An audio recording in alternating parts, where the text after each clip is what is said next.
Hello and Assalamualaikum. So today, I will explain about Chapter 6.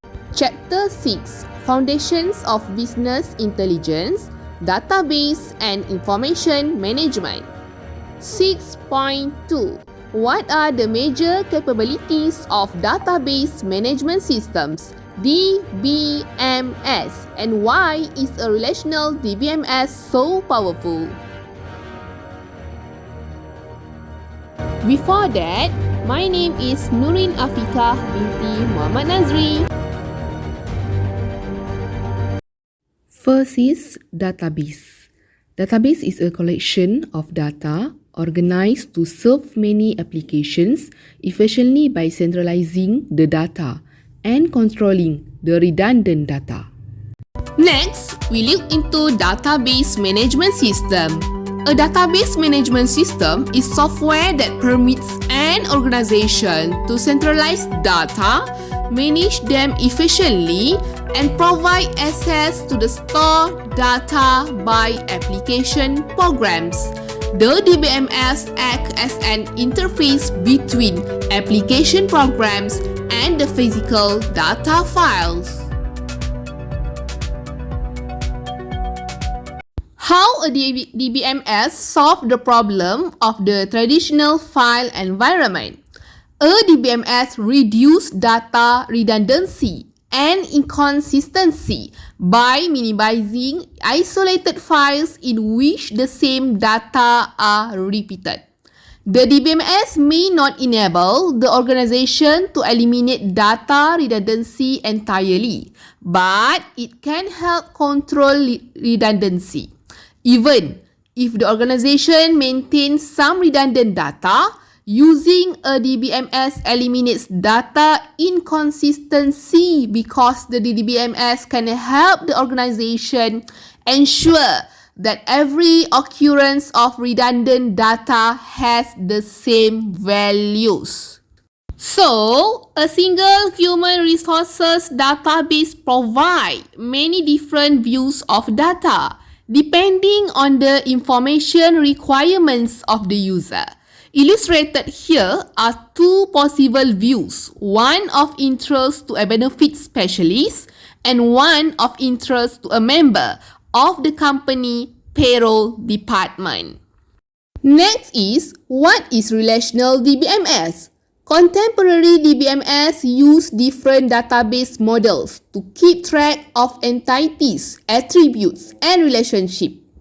The most popular type of DBMS today for PCs as well as for larger computers and mainframe is the relational DBMS.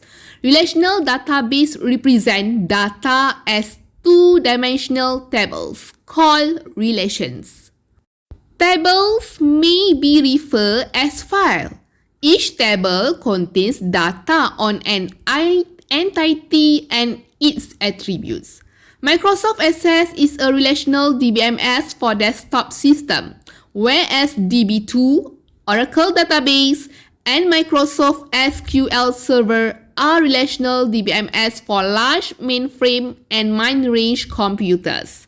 MySQL is a popular open source of DBMS. So, how about operation of a relational DBMS? Relational database tables can be combined easily to deliver data required by user, provided that any two tables share a common data element. The project operation creates a subset consisting of columns in a table, permitting the user to create new tables that contain only the information required. In our example, we want to extract from the new table only the following column, which is part number, part name, supplier number, and supplier name. Capabilities of database management system.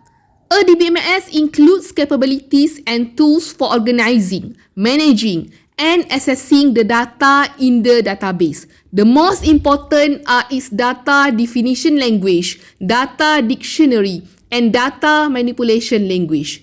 DBMS have a data definition capability to specify the structure of the content of the database.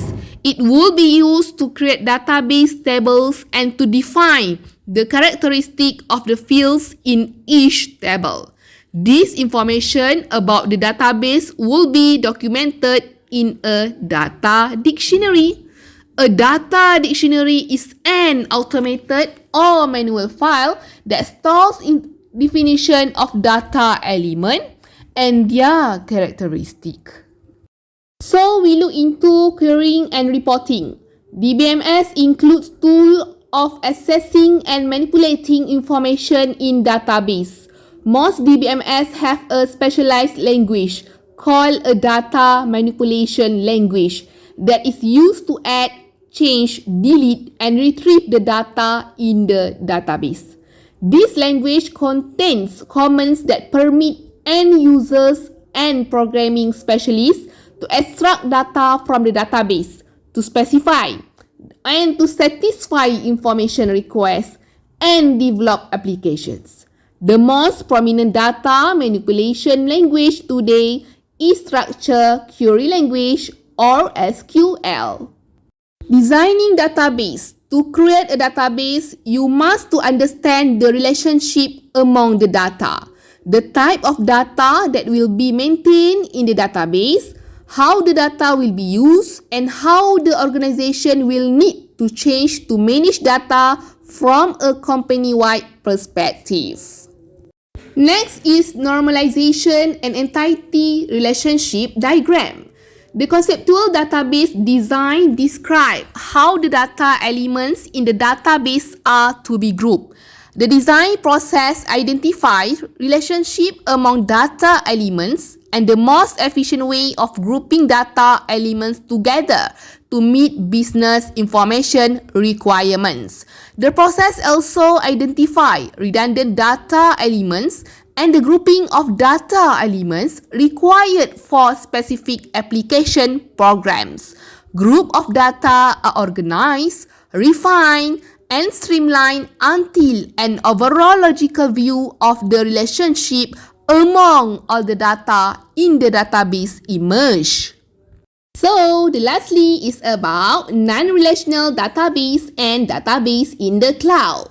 Non-relational database management system use a more flexible data model and are designed for managing large data sets across many distributed machines and for easily scaling up or down. They are useful for accelerating simple queries against large volume of structured and unstructured data, including web, social media, graphic, and other forms of data that are difficult to analyze with traditional SQL-based tools. That's all from me. Bye-bye. Thank you and Assalamualaikum.